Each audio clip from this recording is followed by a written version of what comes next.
So we're sitting here with Brendan James before he does his show here in Atlanta, Georgia. How's your tour been going so far? Tour has been going quite well.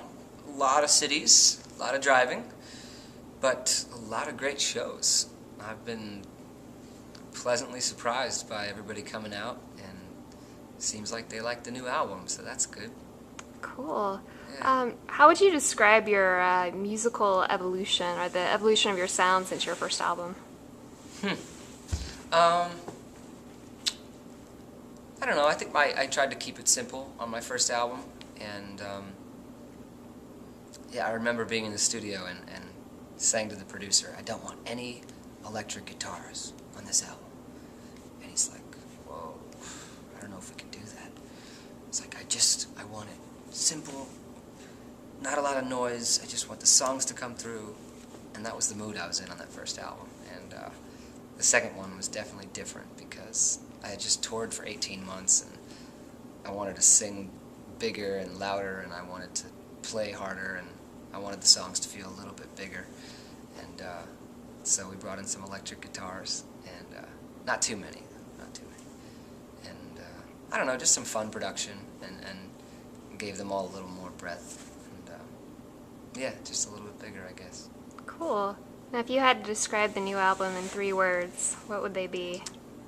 Whoa, good question. I was gonna stump you. Positive,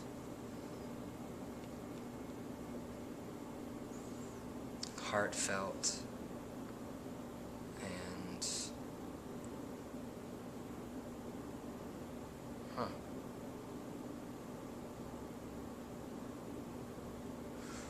wow, that's hard. I have to come up with a third one, huh? You It's do. hard to call your own music a certain word is hard.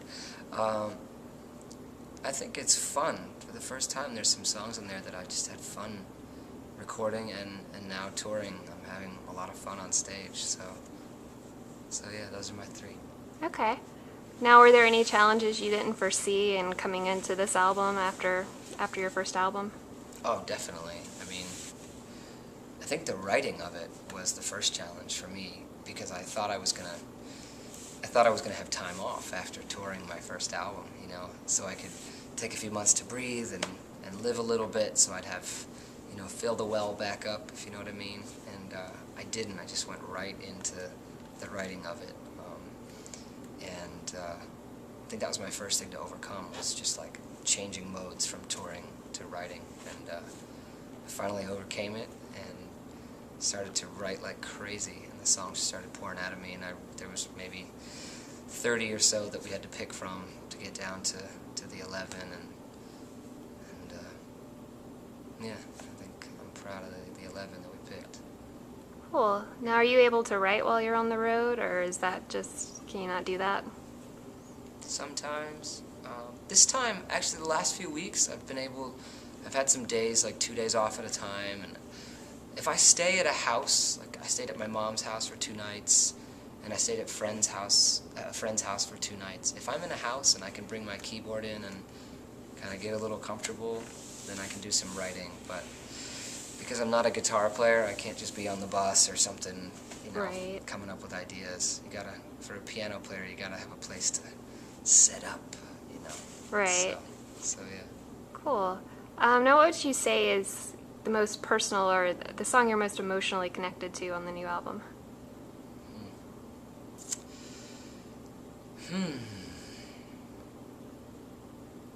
I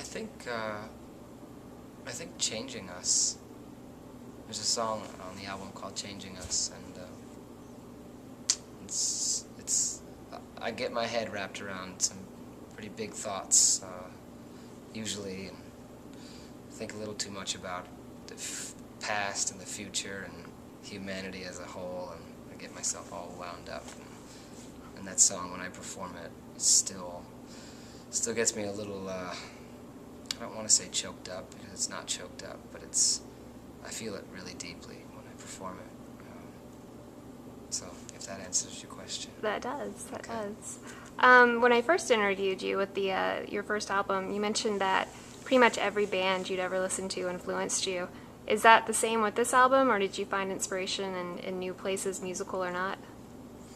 Well, in general, unless it's like death metal, or really, really country music, I think all kinds of music inspire me. And but for this album specifically, I was looking to kind of tie a couple things together. I was trying to tie something classic with something modern together. And to do that, I really was listening intently to some bands like The Shins for that modern appeal. And everybody has their own definition of modern, you know what I mean? I mean, I guess the most modern thing is a brand new band that just came out a month ago.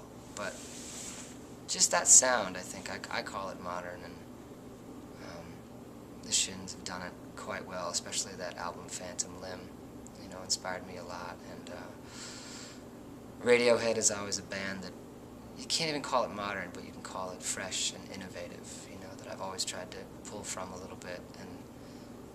And then, of course, I think of, on the other end of the spectrum, classic artists like James Taylor and even Elton John, and, you know, some of the older guys that did it so well, you know, the craft of songwriting. And for me, it's about how do I bridge that gap, basically. Cool. Yeah. Now, what's been the most memorable moment for you so far on this tour?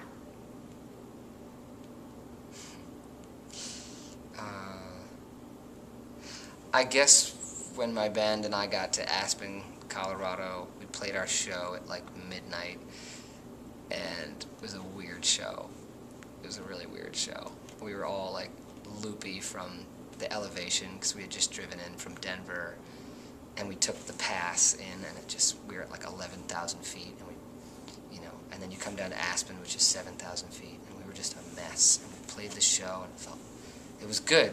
I guess it went over well, but we sure felt weird playing it. And then we got to our hotel in the hills, like in like the mountains, right in Aspen, and there was somebody in one of our cabins that was like squatting and like not supposed to be there, and it scared the shit out of us. My poor bass player was like, he went to the door and he couldn't open the door, and pushed back at him, and he thought it was haunted. It was like, what's going on? It's 3 a.m. We have elevation sickness. We're freaking out. And the cops had to come, and they went in the cabin with their guns drawn. I'm not kidding. And we just had to sit out there, and we were just delirious. We were sitting in this parking lot waiting for the cops to get this homeless man out of our room so we could go to bed, because we had to leave for Iowa the next morning. That was a weird night. That sounds pretty weird. Yeah. I think that's probably the most memorable moment I've heard from whenever I've asked that question. It's definitely the first thing that came to my head. Definitely. Now, with social media and all of the, singers and bands taking part in that, how involved are you in that, and how important do you think it is?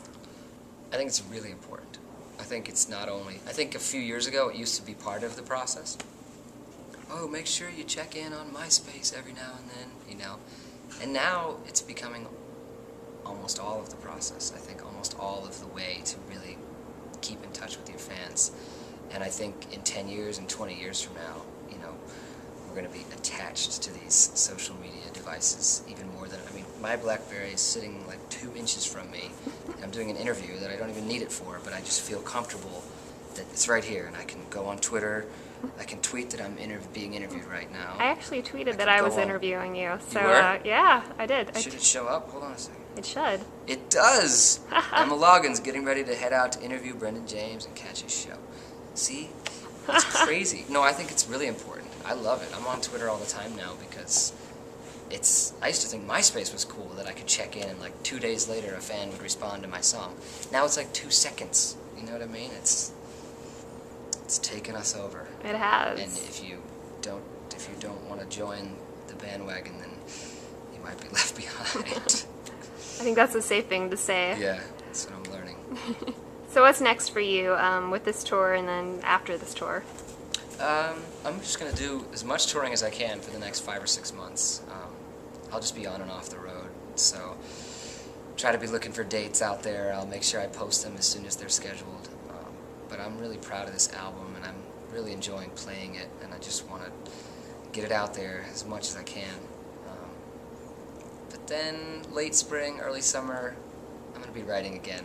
I got some new songs already. I won't talk about those yet, but yeah, next year I want to try to release even more new stuff, so it's an exciting time. Cool, cool. Well, that's all of my questions for you. Awesome. So thank you. My pleasure.